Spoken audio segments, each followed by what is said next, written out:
Olá, cursistas, sejam muito bem-vindos à nossa terceira aula. É sempre um prazer estar com vocês. Vamos dar continuidade à disciplina de Fundamentos e Metodologia da Matemática 2, onde estaremos trabalhando o capítulo 3, com a temática Conjunto dos Números Racionais. O conjunto dos números racionais é conhecido como o conjunto das frações. Porém, esse conjunto de números é composto de diferentes fatores, além das frações e suas operações. Podemos, assim, dizer que o conjunto dos números racionais é definido pela razão, ou divisão, ou a fração formada por dois números inteiros. Os números racionais têm características diversas e podem ser apresentados em forma de fração, própria, imprópria e aparente. Essas frações, quando identificadas por um denominador decimal, potência de 10, é denominada por fração decimal e pode ser representada por um número decimal. O número decimal é composto por parte inteira e parte decimal, que são separadas por uma vírgula. Nesta aula, vamos conhecer um pouco das frações, os números decimais e suas propriedades nas operações fundamentais de adição, subtração, multiplicação e divisão. Vamos falar um pouco da história. Conhecendo um pouco da história do sistema de numeração racional e a origem dos números fracionários. O sistema dos números racionais e fracionários surgiu no Antigo Egito, às margens do rio Nilo, por volta do ano de 3000 a.C., sob o reinado do faraó Sesostris. A economia egípcia estava assentada principalmente no cultivo de terras, e para que tal modo de produção ocorresse de uma forma eficaz, terras cultiváveis era dividida entre os habitantes. Anualmente, entre os meses de junho a setembro, as águas do Nilo subiam muitos metros além do seu leito normal e acabavam por inundar uma vasta região circundante, trazendo a necessidade de remarcação do terreno não atingido pela enchente. Assim, de acordo com o relato que o próprio historiador Heródoto nos deixou como legado, se o rio levava qualquer parte do lote de um homem, o faraó mandava funcionários examinarem e determinarem por medida a extensão exata da perda. Tal remarcação era realizada pelos agrimensores do Estado, conhecidos como estiradores de cordas, uma vez que utilizavam-nas como unidade de medição. O processo de mensuração das terras consistia em estirar cordas e verificar o número de vezes que a unidade de medida estava contida no terreno. No entanto, na maioria das vezes, a medição dificilmente era finalizada por um número inteiro de vezes em que as cordas eram estiradas. A resposta encontrada para lidar com a dificuldade imposta por tal situação constituiu na criação dos números fracionários. A organização desse sistema numérico era baseado no conceito unitário, de modo que a maioria das frações apresentavam um numerador constituído pelo numeral 1, representado por um sinal de uma forma oval e alongada. Tais frações eram denominadas frações unitárias ou egípcias. Assim, 1/8 correspondia a um símbolo. Por exemplo, 1/20 correspondia a um símbolo. No entanto, duas frações podem ser apontadas como exceção a tal regra. Por exemplo, 3/4 e 2/3, em que o último era contemplado com fração geral, uma vez que era utilizada como base para diversas operações matemáticas. Muitas das frações que não apresentavam o numeral 1 no numerador eram consideradas o resultado da soma entre várias frações egípcias unitárias. Assim, 5/6, que a gente pode fazer uma soma de meio mais 1/3. Essa fração é representada por essa soma de meio mais 1/3. Então, torna-se pertinente ressaltar que sinais de adição, subtração não eram empregadas em tais operações matemáticas, dado a sua inexistência. É válido apontar a existência de grande variação na representação do sistema fracionário.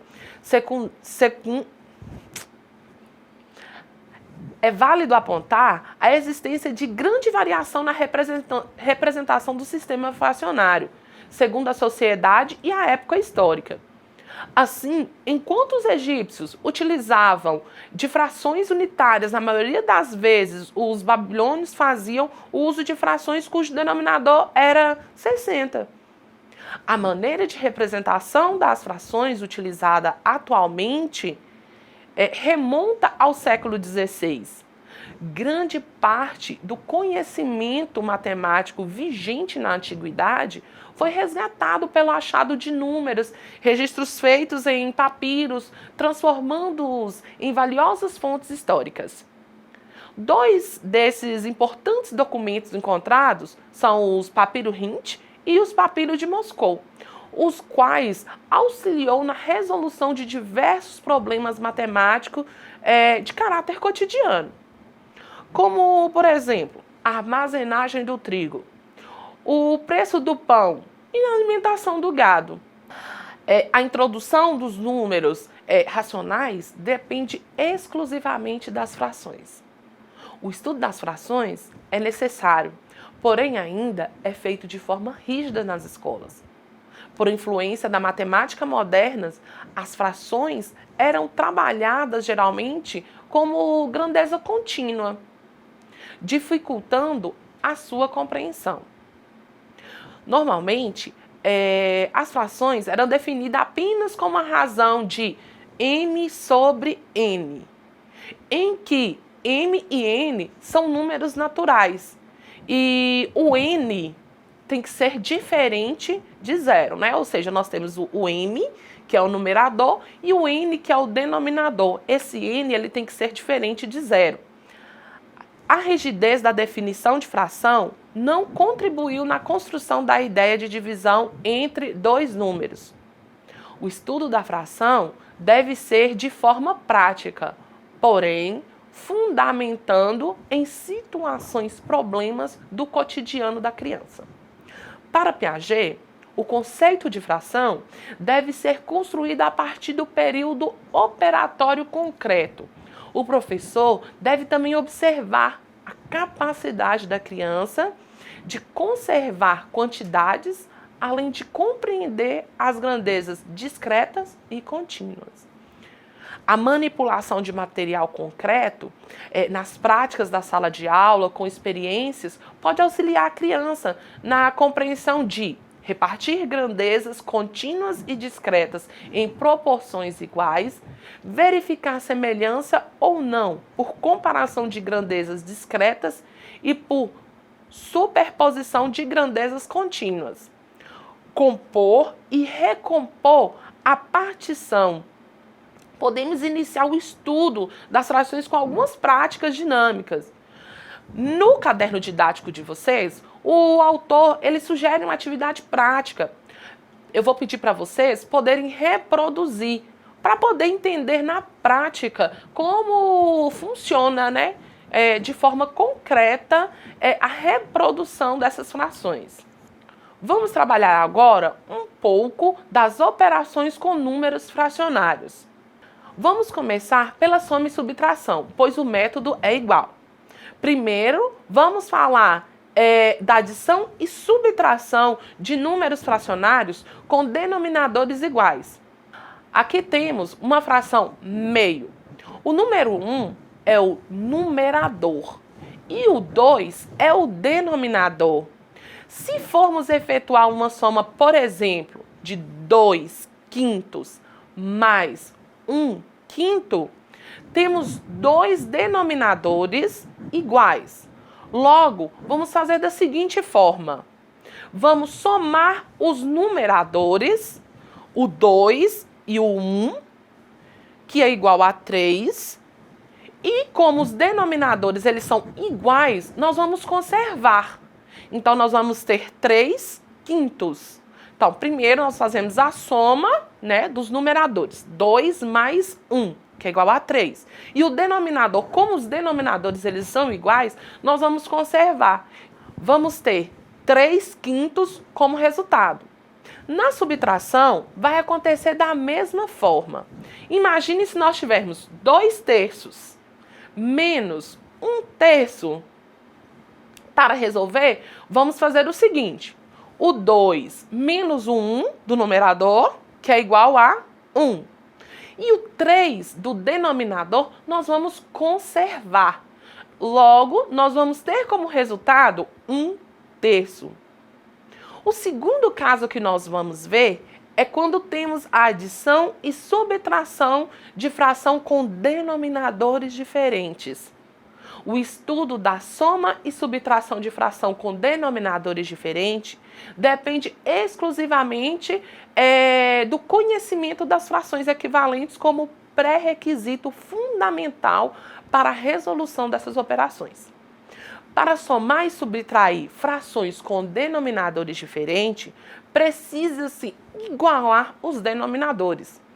A igualdade dos denominadores é essencial para a resolução deste tipo de operação.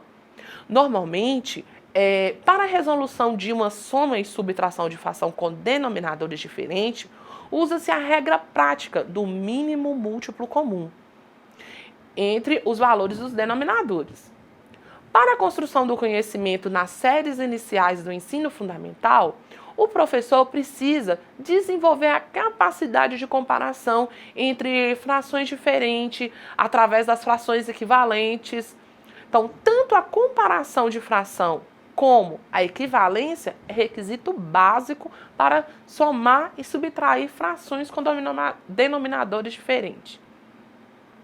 Com o conhecimento básico da equivalência de fração, uma criança no 5º ano de sua escolaridade pode somar e subtrair essas frações. Vamos resolver um exemplo. Coloquem aí.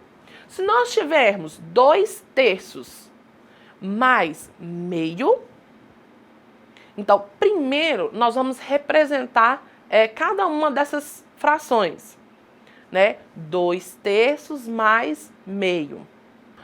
Eu vou pedir para vocês poderem fazer a representação de cada uma dessas frações. Então, 2 terços, né? Então, 2 partes estão coloridas em 3. E meio.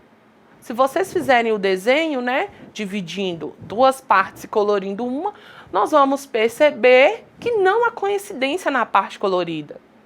Então, vamos pegar somente a parte colorida, né? Que no caso dos 2 terços seria a parte 2 e na parte do meio seria apenas 1.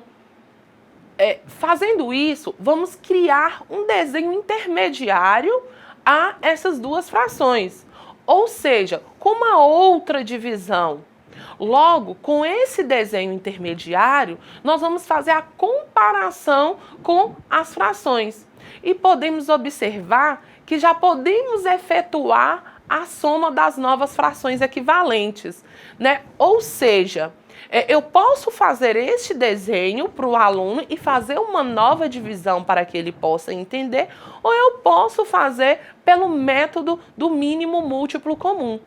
No caso, com essa nova divisão que nós vamos fazer, nós vamos ter uma fração que equivale a 4 sextos mais 3 sextos.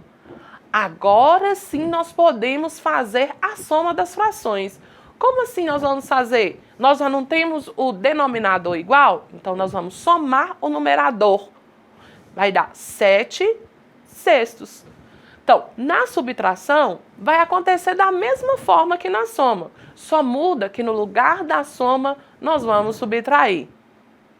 Além de compor e decompor frações, é importante um trabalho detalhado de comparação de frações. mesmo numerador, com numeradores diferentes, com denominadores iguais, com denominadores diferentes. Então, na comparação de fração, é importante destacar a necessidade de igualar o denominador. Para isso, usamos a ideia de equivalência de frações. O trabalho com atividades práticas de comparação de fração ajuda a criança a definir alguns conceitos. Quando comparamos frações com numeradores iguais, dizemos que a maior fração é aquela que tiver menor denominador. A prática docente é um recurso fundamental na construção desses conceitos, pois a resolução de situações problemas com adição e subtração de fração com denominadores diferentes leva a criança a descobrir a regra para somar e subtrair essas frações. Já na multiplicação de números fracionários, é bem simples. Não importa se o numerador ou denominador é igual ou diferente. A maneira de resolver é sempre a mesma. Se tivermos como exemplo 5 sétimos multiplicados por 2 terços, apenas multiplicamos numerador com numerador, denominador com denominador. Vamos a um exemplo. Se formos multiplicar 5 sétimos por 2 terços, se vocês anotarem aí, vão observar que vamos multiplicar 5 por 2. Então, 5 vezes 2, 10. E 7 vezes 3 igual a 21. Logo, nós vamos ter como resultado 10 21 avos. E na divisão? A divisão é um estudo mais complexo. Para isso, é necessário que o professor introduza essa operação de fração de forma gradual, obedecendo alguns critérios. Trabalhar a divisão de um número natural por uma fração, preferencialmente usando frações com numeradores igual a 1. Nesse caso, é usada a ideia de medir, pois a intenção é medir quantas partes cabem em um inteiro. Para trabalhar com numerador diferente de 1, é preciso que tenha cuidado para não dificultar as demais resoluções da divisão. Para exemplificar essa situação, usaremos o seguinte problema. Temos 4 chocolates e quero dividi-los em 2 terços de chocolate. Quantos pedaços obterei? Se vocês fizerem o desenho, vão observar que nós teremos 12 sobre 2, que é o mesmo que 6. Uma outra forma de fazer, porém mostrando a operação inversa, é a seguinte. Podemos usar o mesmo exemplo para mostrar que também é certo. Temos 4 pedaços para dividir por 2 terços. É como se nós tivéssemos uma fração 4 sobre 1 dividido por 2 sobre 3. Então, vamos fazer o seguinte. Vamos conservar a primeira fração, 4 sobre 1. Agora, na segunda fração, que é 2 terços, nós vamos multiplicar ela por 4 sobre 1, porém inverso. Qual que é o inverso de 2 sobre 3? O inverso de 2 sobre 3 é 3 sobre 2. Fazendo o cálculo, nós vamos ter 4 sobre 1 vezes 3 sobre 2. Agora ficou simples, porque na multiplicação eu multiplico numerador com numerador e denominador com denominador. Então, 4 vezes 3 igual a 12. E 1 vezes 2, que é igual a 12. Teremos o mesmo resultado do desenho, que é 12 sobre 2, que é o mesmo que 6. 12 dividido por 2 igual a 6. Vamos iniciar o estudo com os números decimais, com um pouco da história da matemática. Então, segundo Toledo, é interessante observar que uma das grandes vantagens da notação posicional, sua aplicação às frações decimais, somente foi reconhecida cerca de 100 anos depois de sua criação, no século VI d.C. Na história da matemática, vimos alguns nomes como Viette, que colaborou significativamente como incentivador no uso das frações decimais. assim como Steven Nepler e outros que incentivaram o uso de forma universal das frações decimais. A proposta do uso dos números decimais pode chegar ao ponto de substituir toda forma de fração. Os números decimais surgem das frações com denominadores 10 e potência de 10, 100, 1000, 10.000 e etc. A necessidade de uma metodologia pautada em práticas dinâmicas pode levar as crianças a compreender de forma simples e objetiva todo o processo de construção do conhecimento do conceito de números decimais, assim como suas relações, propriedades e operações. O trabalho com material dourado auxilia na visualização e representação de frações e decimais. O caderno didático, ele traz para vocês, de uma maneira bem clara, como se dá todo esse processo. Tem uma atividade também que auxilia todos vocês. Operações com números decimais. Vamos começar pela soma e subtração.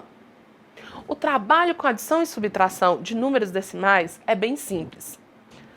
A aprendizagem das operações com números naturais contribui de forma analógica com a construção do conceito de adição e subtração com números decimais. Vamos lá. Por exemplo, se tivermos o número 5,1, que equivale a 5/10, mais 12,3, que equivale a 12,3 décimos, para efetuarmos, basta mostrarmos ao aluno que a vírgula vai ficar debaixo da vírgula. Então, nós vamos ter 5,1 e o 12, o 1 vai ficar antes do 5, então vamos ter 1, o 2 vai ficar debaixo do 5, vírgula, o 2, que vai ficar o 1 sobre o 2. Então, vamos lá. Somando aqui, nós vamos ter, antes da vírgula, 2 mais 1. 2 mais 1 igual a 3. E logo depois da vírgula, nós vamos ter 5 mais 2, que é igual a 7. E depois nós vamos ter o 1. Então, no total, nós vamos ter 17,3. Na subtração, ocorre da mesma forma. Somente coloca a vírgula embaixo da vírgula e resolve. Ok? Já na multiplicação, ao iniciar o trabalho com a multiplicação de números decimais, é aconselhável que o professor faça uma revisão de todos os conceitos envolvendo números naturais. Na multiplicação entre dois números naturais, ao multiplicar um dos fatores por um número natural, o produto também será multiplicado por esse mesmo número. Na multiplicação de dois números naturais, ao dividirmos um dos fatores por um número natural, o produto também será dividido por esse mesmo número. Analisando cada afirmação como propriedade, podemos concluir que, segundo a primeira propriedade, se multiplicarmos dois números naturais e se multiplicarmos cada um desses números por um fator, o resultado ficará multiplicado pelo produto entre os dois números. Nessa operação, a ideia de proporcionalidade está presente constantemente. Vamos a um exemplo. Se formos multiplicar o número 3,2, que equivale a 3,2 décimos, por 1,2 décimos, vamos multiplicar os números normalmente. Então, vamos lá. 2 vezes 2 igual a 4. 2 vezes 3 igual a 6. Então, multiplicamos o primeiro número.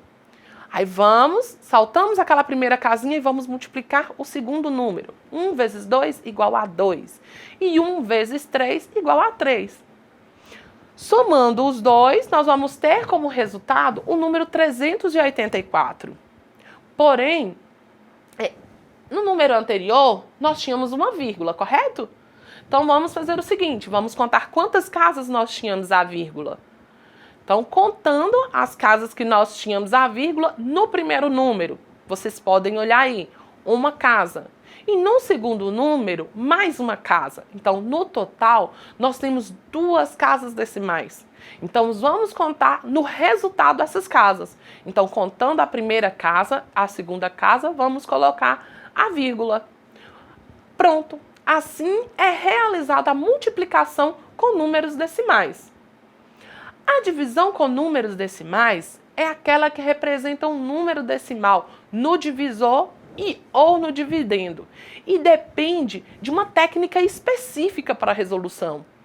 Para dividir números decimais, é necessário conhecer o procedimento adequado quando o divisor é maior que 10. O procedimento adequado para a divisão com números decimais é feito com os seguintes passos. Então, primeiro passo, contar as casas decimais do divisor e do dividendo e escolher o maior entre esses. Passo 2, calcular a potência de 10. De 10n, sendo n um número escolhido no passo anterior. Passo 3, multiplicar o divisor e dividendo pelo resultado dessa potência.